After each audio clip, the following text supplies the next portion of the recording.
Amanda and I mill around and try some of the food spread out on the table. I pick at some deviled eggs. Amanda grabs a small paper plate and immediately begins piling it with baked goods. Apple of my eye? Ugh, I don't want to have to make friends. Oh. Come on, Dad. Who are you going to party with when I go after school? I told you I'll get a dog. I don't want to have to do pleasantries. Huh. Dad. They're going to talk about the weather. This is... I know I say this a lot, but this is too real. Oh. Go, do it. Make a friend. You're my friend? How could I possibly abandon my only child at a social function? That's bad parenting. Yeah. This plate of cookies is my new dad, but... Oh. Okay. Well, here goes nothing. I look around the party and I'm surprised to see a few familiar faces. Oh, the barista from the Coffee Spoon. Yeah, it's the guy who likes my horrible fucking punk puns. Didn't I meet that guy at the bar? I did. Did the guy throw a frisbee at my head? Yes. Not the guy who was throwing a fit in Dead Goth and Beyond? It was indeed. That man... Oh, it's like it's a dating game up in here. Hey, I know Craig. Wait a second, all these people live in our cul-de-sac? That can't be right. I'd better investigate. I want it... Burger time. Ooh. I want to talk to the barista, Matt. Oh! Hello, daddies. Matt and Hugo seem to be embroiled in an intense discussion. Craig looks on, smiling politely. I walk over to say hello. Well, I don't think it's fair to try and compare two art movements like that. Periods in art only exist because they're a unique byproduct of the social and political climate of a time and place, and try to make something like the fucking Rococo I just... See, as an artist, that shit bugs me. Matt and Hugo seem to be so busy talking that they don't notice me. Craig leans in. Dude, I have no idea what's happening. Holy shit, same. I'm gonna listen in on that, I guess, just to see what Matt says. That kind of comparison just eliminates the reason art movements are so important in the first place. You're not wrong, but I think there's no harm in comparing one work of art to another. You could definitely say one painting is better than another if you're evaluating technical skill from a purely formalist standpoint. Well, I mean, yeah. If I showed you a Matisse and then something by the Dutch masters, which one would you say shows more technical prowess? Nice. I'm so lost now. I shoot a worried glance over to Craig, who returns it. Well, sure, you could say that the Dutch masters were technically more skilled, but I would argue that while the Dutch masters were better painters, Matisse had better paintings overall. Art is dead. Well, it is now! You bought it to fucking death! That's pretty subjective. How do you mean? Well... That painting of the guy with the apple in front of his face is pretty nice. Matisse rocks. That's Marguerite. Right, art. Sorry. You're fine, dude. Thank you. I don't know. We were just discussing the importance of context when we were talking about artwork. Listen, all I asked was if you like Van Gogh or Picasso better. Oh. Hugo throws up his hands in frustration. But they represent two completely different art movements. God, this Hugo is such a boring motherfucker. Post-impressionism and the abstractionist beauty of cubism. Fuck out my barbecue. Man, it's not way above your head. It's just a bunch of people with fucking sticks up their ass trying to sound clever. Maybe I'm just being a bit knee-jerky because I had 3 years of art college to just listen to people just talk so stupidly about art using big words and not really understand any of it. I think this is pretty. It evokes a strong emotional response with me. That's good use of colour. That's literally my extent. The cool thing about art is that when we perceive it differently, a single piece can have a totally different effect on each other. You know, each person that looks at it, and that's awesome. That is awesome. Just 1 minute about that. Fuck off. Hugo, please. Oh. Sorry, I get really fired up. Yeah, you do. Snipe, how are you liking the neighbourhood? It'd be cooler without nerds like you in it. Everyone's been super friendly. Hey, dude. Seems like your daughter is fitting in just fine. Yeah, she likes the cookies the best. Matt points across the yard where Amanda, Daisy, and another young girl are playing. They're all sitting cross-legged on the grass, picking at weeds and weaving them into little flower crowns. It's pretty adorable. The girl I don't recognise jogs on over to us. Hey, yeah. Oh, who's this rad? Oh, it's Matt's daughter. What is it, sweetheart? It's a flower crown. I thought you looked cute in it. Hey. Well, there's only one way to find out. Matt takes the flower crown and places it on top of his head. Hey, yeah. Oh, oh, am I cool now? Yes. You fucking nerd. The girl stares at him, thinking it over. Nope. Feels still slightly less uncool before. I don't know, I think Matt's pretty cool. He's got the purple, he's got the jean jacket, he's got the cool tattoos, he's got the flower crown. I think that's pretty rad.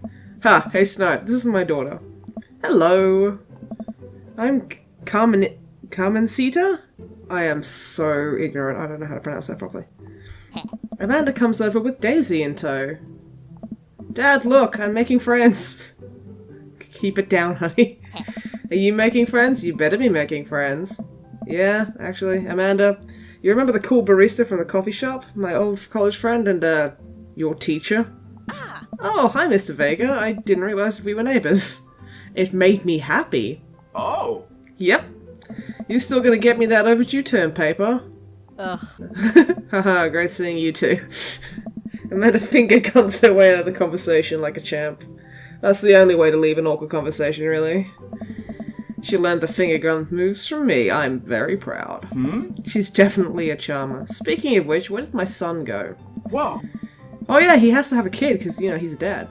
He must finally spot him because his eyes go wide. Huh? Ernest Hemingway Vega. Are you smoking? Sure. Oh. Ernest is holding a lit cigarette. Well, how old is he, man? Nope. I see Ernest across the way. He casually takes a long drag of his cigarette and then flicks it into the gutter. Unbelievable, excuse me. Oh, I wanted to meet Ernest Hemingway fucking Vega. Oh my god, I can't get over how cute that flower crown is, though. Hugo marches over to Ernest and I turn my attention to Matt and Craig. Kids, right? Hey. Man, I do not envy Hugo. The last barbecue we had, Ernest tried to shove a sparkler down Joseph's pants. He burned down half the yard. Wow. And the barbecue we had before that, he actually burned down half the yard. And then it spread to my lawn and burned down half my yard too. Hugo walks by. Oh my god, look at this little delinquent. Look at him! You can't even see his eyes. He's so fucking teenage. Oh my god. Practically dragging Ernest behind him. Hey everybody, sorry about that. Snipe, this is my son, Ernest. You're right, mate. Ernest looks away, sulking, his hands shoved even deeper in his pockets. Ellipses. Hugo nudges him impatiently. Mate, I'm sorry, but your son's a piece of shit. Nice to meet you, Ernest. What grade are you in? Does it matter? Ernest. Okay, I'm in 8th grade. 8th grade? Little shit. Are you happy now? I'm sure you were just dying to know. Yeah, good for you. Oh. Can I go now? I'm tired of talking to old dudes who blame my generation for the failing economy. Oh, that's the kids saying that. Okay. Fucking millennials. Ernest? Oh yeah, because I'm totally embarrassing you. Oh, kid, go wash your face. Ernest puts earbuds in and storms off to stand in the corner. Well, that was certainly something. He seems nice. Hugo puts his head in his hands and sighs. Maybe you should talk to him about art, Hugo. Oh. I'm so sorry. He's having a really rough time. As much as I want to be the cool dad, TM, I have to be the authoritarian dad, and he clearly resents me for it.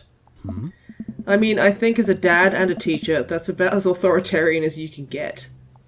Honestly. Are any of us cool dads? Is it even possible to be a cool dad? We should talk about memes! I'm cool as a cucumber. I'm a rad, gnarly dude. Hey. See? That right there. You can't say that. Oh. My kids think I'm cool. How old are your kids, though? Are they, like, all River's age? But for how long, Craig? How long do we get to be the cool dads? I don't know. I Don't know. Hey! I think we just have to accept the fact that, as dads, we've become the machine that we once raged against, and accept our fate to unironically wear socks with sandals. Your kids may think you're cool now, but the moment they hit puberty, you are doomed. Amanda's 18 and she still thinks I'm cool? I yell across the... Oh no. Amanda! I'm cool, right? Amanda just laughs. She keeps laughing. I see your point. Oh. As much as we all want it, I don't think it's as important to be a cool dad as it is to be a good dad. We can't all be best friends with our kids, it just doesn't work. I mean, look at me and Ernest. Or maybe you're just not trying hard enough, Hugo. Our job as parents is to make sure our kids turn out okay. Yeah, you're right. But it'd be nice to have it both ways. Hearing the guys talk about this makes me think of my relationship with Amanda. We get along so well, but there might come a time when it won't be like that. Is college when that happens? Oh, look at you fretful goose. Don't let us eat up your time, Snipe. Go meet some other people around the neighborhood. I don't want to. Joseph and Damien are hanging out. Dang! I'm gonna go see those guys. Spot Joseph chatting with the guy from Dead Goth and Beyond by the grill. I wonder what they're talking about. I walk on over to them. So I'm curious, can you walk me through where you had your house painted black? Aesthetic? Black is like the best colour. Where do I even start? The house stays warmer in the winter. It provides an artistic contrast to the rest of the neighbourhood, and it complements the crimson interior perfectly. Yeah, this guy. Yeah. It's definitely an interesting choice. Thank you, I'm very proud of my abode. Oh. Snipe, I was just having a conversation with Damien here about his aesthetic design decision. Victorian or Edwardian? Damien regards me up and down, with a warm but critical eye. How do you do? Oh, he's doing the anime thing! Oh, wow. I don't believe I've had the pleasure. I think I saw you in Dead Goth and Beyond the other day. Aww, his face turns bright red. I must apologise for my behaviour that day. You see, I take the goth lifestyle very seriously, and to be caught in a ruse by such a corporation as Dead Goth and Beyond was so profoundly frustrating indeed. Mate, whatever. I hope you know that while my anger may have been justified, it was no such way for a gentleman to act. It's... okay, man. Do tell me about yourself. Are you new to the area? Yes! My daughter and I just moved in the other day. She was the one I took to Dead Goth and Beyond. Very good taste on her part. Does she partake in the goth lifestyle? No. Think for a second. I look over to Amanda, who's hanging out with some of the older kids in the neighbourhood. Oh! Hey Amanda, would you consider yourself a goth? Amanda yells back. I wouldn't necessarily try to fall under one specific label, but I guess if I had to choose, I would more describe myself as twee hipster with some normcore leanings. Good! That's a good answer. Bats are cool, though. Bats are amazing. Ah, pity. Oh. Enjoying the party so far? Oh, definitely. Thanks so much for putting this on. It's nice to be in a cul-de-sac where everyone's so friendly and welcoming. Hey. Amanda walks up to the conversation. I also like The Lost Boys a lot. Really good movie. Does that count as goth? I wouldn't say so. That it would. Okay, fair enough. I don't believe we've had the pleasure of meeting Damien Bloodmarch. That's a great name. That's really good. Damien finishes the sentence with a flourish and a bow. What is a man but a miserable pile of secrets? That's the one thing about Castlevania I know, so that's what I'm going to be spamming. Producing a single rose and offering it to Amanda. How gentlemanly. Amanda blushes and returns the gesture with a curtsy. My, you do know how to treat a lady. Hello, Amanda. Oh god. Fucking shining twins over here. Seemingly out of nowhere, Joseph's twins appear and, are they speaking in unison? Whoa! Hey, won't you come play with us? Yeah, alright. That's pretty good. That's pretty good. Creepy little fox. Come play with us. Forever. Guys, enough of the creepy twin shtick. We've talked about this. I love how this is a behavioural issue. Christian and Christy slowly back away. Where do you think they got that from? Oh, hi, Mary. Nice seeing you here. Don't you have, I don't know, you have, like, a potion to make? Because you're a witch. Yeah, I know what I mean. Wine in hand. I, don't know. Mary takes a long sip of wine. I think I might have taped over the VeggieTales VHS with The Shining. Who knows? Yeah, who knows? I mean, they're only like, what, 6? It's fine. She takes another sip of her wine. Fuck, I remember that, like, so much of that movie terrified me. I saw that when I was about 6, and it was horrifying. Where's Krish? Wasn't he with you? But Mum of the Year. You had him a moment ago. He's probably stuffing dirt in his mouth. He'll be alright. Toddlers are pretty resilient. Oh, this lady! Mary tips her glass to me.